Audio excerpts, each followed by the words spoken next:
හයි අපේ දෙවනි ෆුඩි ව්ලොග් එක අද අපේ අම්මි එයාගේ අම්මි ආසම කෑම තමයි අතින් හැදුවේ ශ්‍රී ලංකන්ලාගේ ස්පේෂල් කෑම මේ කම්මිගම රෙසිපි එකක් රසකාරක මොකුත් නැතු ස්පයිසස් විතරක් දාලා තමයි අපි අද මේක හැදුවේ ඉන්ග්‍රීඩියන්ට්ස් විදිහට අපි කොත්තු පැකට් එකක් වෙනම ගත්තා ඒකට ඕන කරනවා නයි මිරිස් බෙල් පෙපර් තක්කලි චූටියට කපාගෙන සුදු ලුණු leeks, carrot, කරපිංචා, විතර ගොඩක් ගත්තාම විතර කීයක් ගත්තද? පහ. විතරේ පහක් හයක් විතර අරන් තියෙනවා. ලුණු මේක chicken gravy එකක් ඒක සුදුවම්ම හැදුවා. ඒකේ රෙසිපි එක පස්සේ දෙන්නම්. ඒකට සුදුවම්මස් ස්පෙෂල් නේ. ඒකත් එක්ක මේ ඔක්කොම දාන්නයි ඕන. ඉතින් මම කෑමක හදනතර වල පොඩි හොඳ ගතිගුණයක් කියන්න. අම්මලා හැමදාම තනියම කෑම හදද්දී ඔයාලගෙන් බොරුවට කැමරා එක හරි අල්ලගෙන ඉන්න. එතකොට එයාලට පාළු නෑනේ. පවුලේ හැමෝම එකතු වෙලා දෙයක් කරද්දී එතන සතුට වැඩි. ඔය මම පොඩි උදව් කරා. නැත්නම් මම හැත්තටම මේ මගේ නංගිලා මල්ලිලා එක්ක කාඩ් බල තමයි හවස් වරුව ගොඩක් වැඩේට ගත කරන්නේ. අපි ඔය සින්දු දාගෙන දන්නේ නැද්ද? අපි ආස දේවල් කරන්නත් අපිට පොඩි වෙලාවක් තියෙන්න බෑ. මම කලින් කිව්වේ මම වීඩියෝස් ඇත්තටම පටන් ගත්තේ අපේ ගෙදරයි තනියම ඉන්නවා බලන්න මං ආස නැති ඉඳලා. ඒගොල්ලෝ හදනවා නම් කෑම, ඒගොල්ලෝ කොහරි ගමනක් යද්දී ඒ වෙලෙට මම වීඩියෝ කරන්න හරි ඒගොල්ලෝ කාව ගැවසනට යලා හරි ආසයි. එතකොට මම සතුටින් කියලා යාලා හැමතිස්සෙම දකින්නවනේ. මට මේ වගේ හොඳ දේවල් කියලා දෙන ඇත්තටම මගේ අක්කා. ඒ වගේ ඔයාලගේ වැරදි හදාගෙන ඔයාලව ජීවිතේ ඉස්සරහට ගෙනියන එක්කෙනා පහලින් මෙන්ෂන් කරන්න. මම ඊළඟට හදන එකෙන් පාර්සල් එකක් කරලා එයාට අනිවාර්යයෙන්ම මම ගේන්න දෙන්න. රටලුණු දෙන්න. රටලුණු. සුදු ලුණු බැදුනට පස්සේ රටලුණු එක දාන්න. සුදු ලුණුයි රටලුණුයි රන්වන් පාට වෙනකම් බෙදගන්න. රන්වන් පාට. හරිද? කරපිංච කැරට් මේ විදිහට හදා ගන්න ඕන.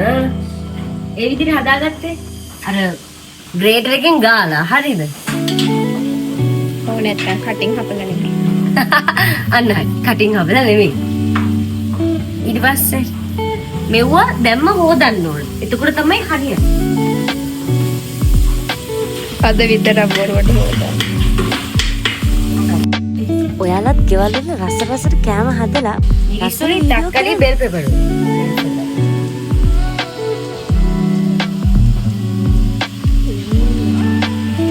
ඒ විදිහටම කපා ගන්න ඕනේ. කෑලි මිරිස් දෙන්න. කෑලි මිරිස් ලුණු ගම්මිරිස් තමන්ට ඇති ගානට දාගන්න. සැරානු දාන්න. සැරානු රසානු දාන්න. මේ දේවල් පස්සේ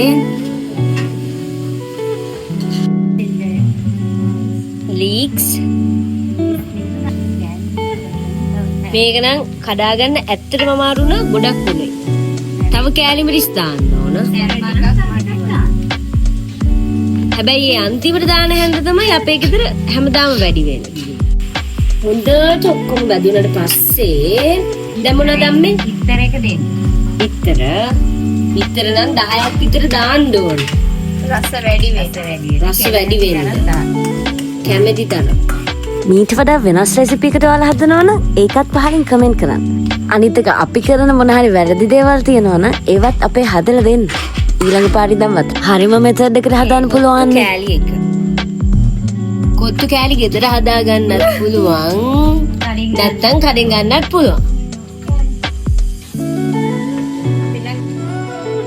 ඒකටම බැදගත්ත මස් නේ අම්මා. තම්බලා ඊට පස්සේ බැදලා ඊට පස්සේ අර උණුවෙන් මම ඉරාගත්ත කෑලි අන්න ඒ මස් එක දාන්න.